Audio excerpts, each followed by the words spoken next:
Hi again, Ian Dainty, carrying on with our 101 questions for business growth.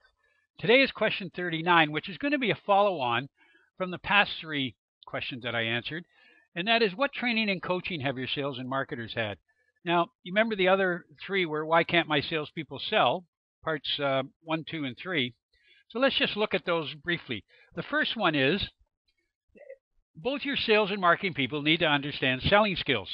They need to know what's going on, how to sell, uh, why they're selling, what types of systems they use, how to qualify, all kinds of things that they need to do. And that was really our question one: why can't my salespeople sell? Because they don't have the skills. Number two is company client knowledge. What are the issues my clients face? What's my ideal client? What's my ideal person within that client base? What's my value proposition? The company needs to be able to give these to everybody. And client knowledge is who's involved in the decision process. Excuse me. All kinds of issues that have to go on. And what's the buy cycle for my client? How far are they into that buy cycle? So all kinds of knowledge that you need there. And then, of course, three is the client objections. We don't have any money. That's not the way we do things around here. We like the status quo. I can't get through to people. Everybody seems to change jobs, so et cetera, et cetera, et cetera. So there's all kinds of areas, three specific areas rather, that your sales and marketing people, and I stress that marketers need to know these as just as well, or sometimes even better than the salespeople do, but they've got to know all of these areas. If you have any questions about them, please go back and review the last three videos. And each one is a part 1, 2, and 3 about more in depth, and I didn't want to do that. But the real thing is, how much training and coaching have they got? Now, my company's called B2B Business Coach, as you know, and I believe coaching is so imperative in today's age, and very, very few companies do it.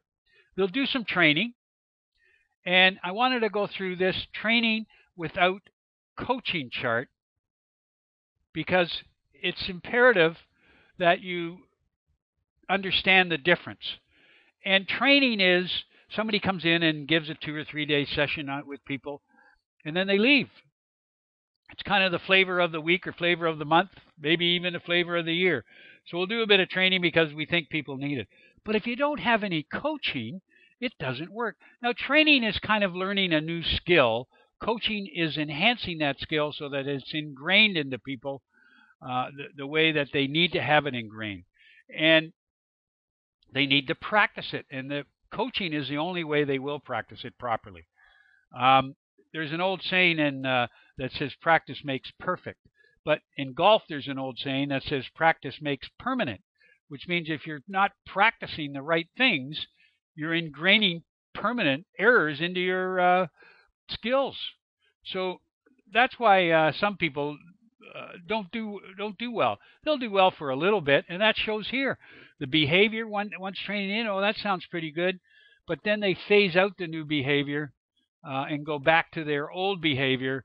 They get some results because they did get some. There's always a bit of a latency curve, the Saturn J curve, which is a bit of a dip in results because it is new skills that people are learning. And so even though the behavior is there, sometimes the new skills don't kick in as quickly as you want to. Now, there is some increase in results with training. There's no doubt about it. And because the majority of the people will keep trying it, but then because it's not ingrained, it's not coached all the time, and they can't figure out what they did wrong, so they go back to what they used to do.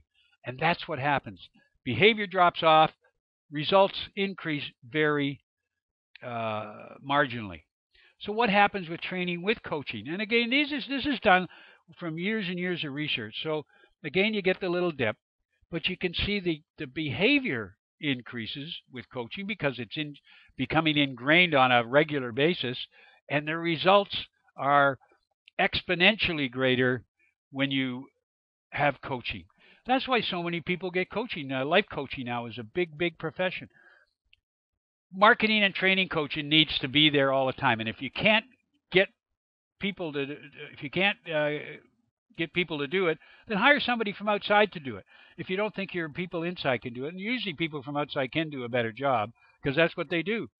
Similarly with marketing, If your marketing people can't handle everything, then get somebody out from outside to either coach them or to do it themselves, or to do it like I do, like my company does as an agency. But training with coaching is huge, and you need the coaching. Tiger Woods, irrespective of what you think of him personally, always had a coach. Roger Federer, the greatest tennis player ever, had a coach. Any sport you look at, particularly football, they have a coach for everything. In the offense, they have the offensive line coach, the tight ends coach, the quarterbacks coach, the wide receiver coach, the running backs coach, and then the same on defense. So coaches are everywhere because they understand that you need it. You need to get feedback, and you don't get feedback without coaching, and you need it, and it's imperative that you get it.